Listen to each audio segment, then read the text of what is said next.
Welcome back to Sportswrap. The Rams were out and about this week, extending a helping hand to those in need. The team partnered with the LA Food Bank to distribute much-needed food to Angelinos in need. And what better time to do it than this holiday season? Hazley Winslow was at SoFi Stadium with the Rams and has more. We're at SoFi Stadium where they had a holiday food giveaway, the second one of two they're doing today, feeding 10,000 Southern Californians for the holidays. We've got Rampage and the cheerleaders here. We've got Rams safety Nick Scott and his lovely wife Holly. Talk to me about what this means to you guys. It just means the world to give back to this community because they give so much to us. Something that's important to my wife and I, so we're just happy to be here and having a good time. For all the people in this community that's giving back, thank you so much. What does this mean to you?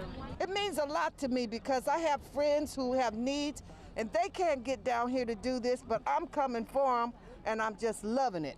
It means that we'll have a happier holiday. It's difficult times for everybody now, and we share with our neighbors in the building, so it works out really well. Happy holidays, happy holidays.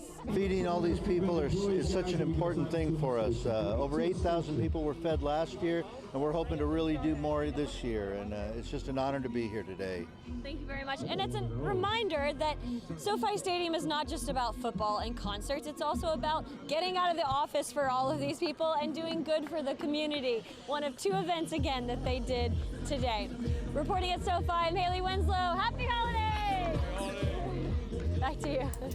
Good stuff, Haley, from wins in the community to trying to get win number 9 on the season Monday in Arizona. We check in with Gerard Moncure, who took in practice up in Thousand Oaks earlier today. The Arizona Cardinals handed the Rams their first defeat of the season back in early October, 37-20. Now, since that time, the Rams have added a few new players to the roster, but maybe more importantly, have rediscovered the run game, and that would go a long way in keeping Kyler Murray off the field on Monday night. In that first defeat against the Cardinals, Rams rushed for 121 yards total. This past Sunday in the 37-7 win over Jacksonville at SoFi Stadium, Sony Michel rushed for 121 yards all by himself on 24 carries. That would go a long way in helping Matthew Stafford out, who was forced to throw the ball 41 times in that defeat against the Cardinals.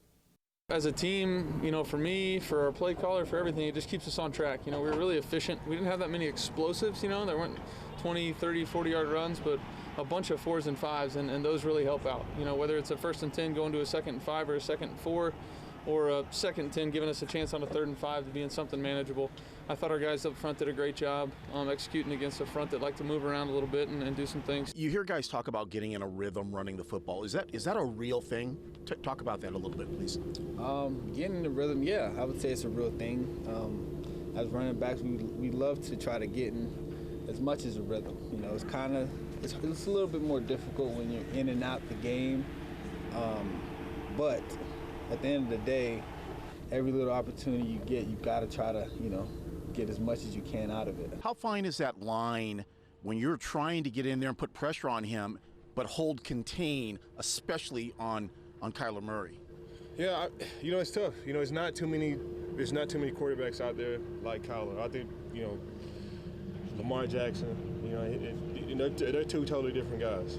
But when it comes to running the ball, they're kind of similar. They kind of have, the same speed.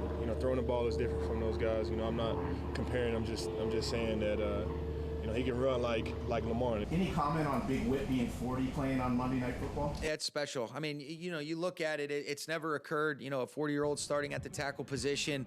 It's a real credit to the way he takes care of himself, a lot of the things that he's been blessed with, and, he sure has meant a lot to our team, and looking forward to seeing him play another good game for us. That's going to wrap it up for me here at Rams practice in Thousand Oaks. Gerard Moncure, Fox 11 Sports. Back to you, Mark. Thank you, Gerard. We're splitting hairs a little bit here. He'll be the oldest left tackle to start in NFL history when Andrew Whitworth turns 40 come Monday night against the Arizona Cardinals. But look at this list right here. Our own Jackie Slater with 41 when you took some snaps, huh?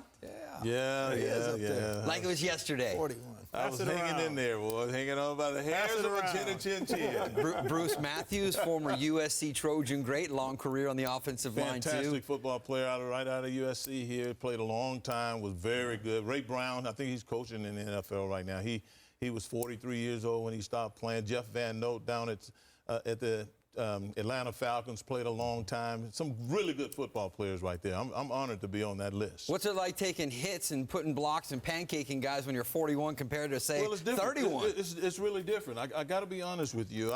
It was not easy. It was very difficult. It was a chore physically. It was a physical challenge to be able to do it. But, you know, I got to take my hat off to Sean McVay. Because Sean McVay, he gives Andrew days off during the course of the week. And, you know, he's really, really sensitive about the way he handles this guy. And so that's first and foremost. You got to have somebody who believes that you're worth taking care of along the way. And that's what Andrew Whitworth has. Now, I've never had a conversation with Andrew Whitworth or for any longer than 15 minutes at that. But I know what's in his heart. And this is what's in his heart. He has an opportunity to do something that's very unique.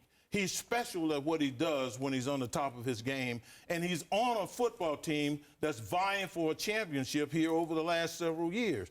Andrew Whitworth is probably one of the most motivated individuals that you will ever meet in your life, because I can tell you that after he has a hard practice or a hard game, when he goes home, he's got a sore back, his triceps are probably hurting, his neck, that big neck of his is probably having some issues. He's got pain running through his body like you would not believe.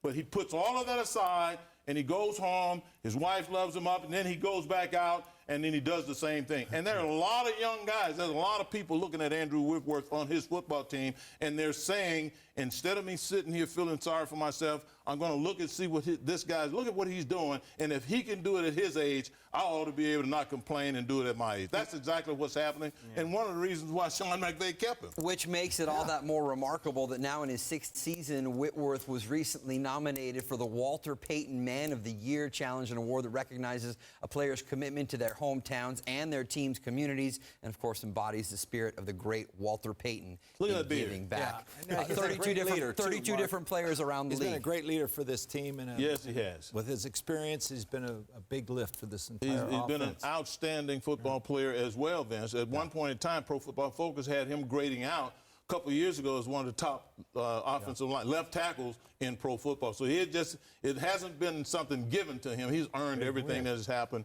and he still is. 16th season in the NFL, and still continuing to get it done, protecting the blind side of his quarterback. We do have some sad breaking news to share with you.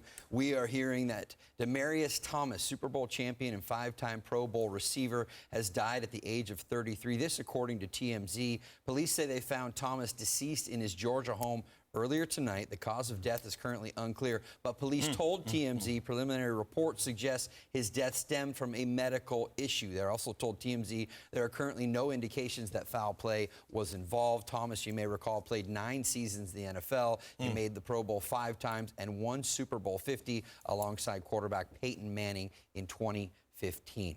We'll be right back.